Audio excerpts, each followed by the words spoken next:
Greetings. The purpose behind these videos is to be a little bit more extemporaneous within their nature. In other words, I don't want to have something that's completely and totally prepared, something that's more off the top of my head, and shorter videos that sort of focus in on my thoughts as to the research that I'm doing regarding the Mandela Effect. Now, I have to state right from the very beginning that I don't believe that the Mandela Effect or the quantum shifting is due to a nefarious hand that is, I guess, using a quantum computer to alter our past. In doing research in quantum computing, and I've done quite a bit of research, the quantum computer is more or less a machine that is used to solve very, very, very complex equations using extremely large numbers. So as far as it being able to target a time in history using quantum mechanics and altering actual history, I think that that is a bit far-fetched and a bit, I would say, science fiction. What I do think is happening is CERN is colliding particles. And those particles are creating fissures within time and space and fracturing dimensional realms as well. So what we're seeing is actually a fissure within time that's intersecting with other dimensions and thus obviously changing our reality perspective. I mean, I think that some of us are shifting in and out of our old timeline, and I think the history of our old timeline has been completely destroyed. But I still think that there is what I would consider to be an active timeline operating where people are making their way into this particular timeline.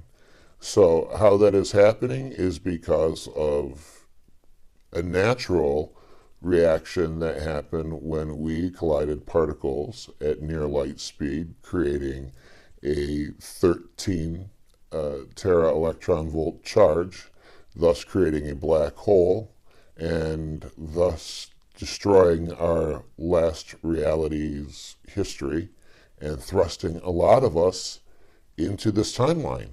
And like any type of implosion or explosion, there's going to be some form of thrust, and time that people are going to be shifting into reality is going to be, it's going to be more of a variable. Not everybody's going to show up at the same time. I do believe that I am a relatively newer arrival, yet this event has been going on strong since 2010. And there seems to be a dynamic event that happened in 2015 to basically spur this all along.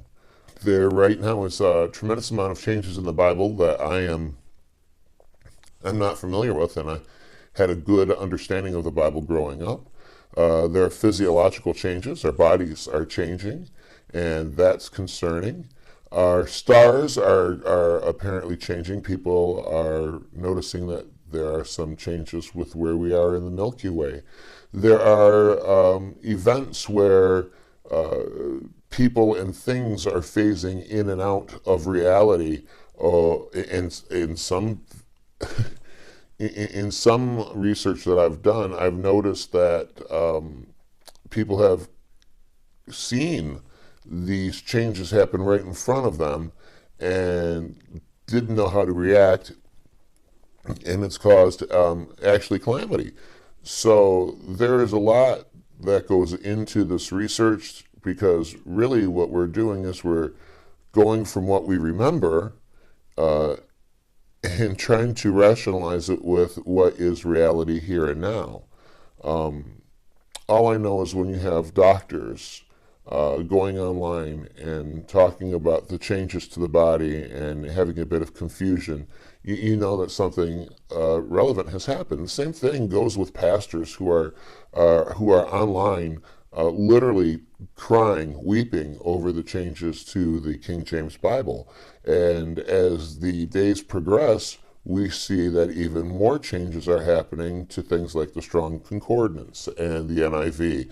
So religion is definitely changing. And there is a darker element to all of this. There seems to be a very nefarious element that is alluded to, at least by having satanic rituals in front of CERN, or Shiva the Destroyer in front of CERN, or having the Goddard Pass tunnel opening, which was in the very same region where they had a satanic ritual opening up that passageway. With heads of state from Angela Merkel from Germany all the way through different heads of state all throughout Europe. So there is definitely a lot to this mix.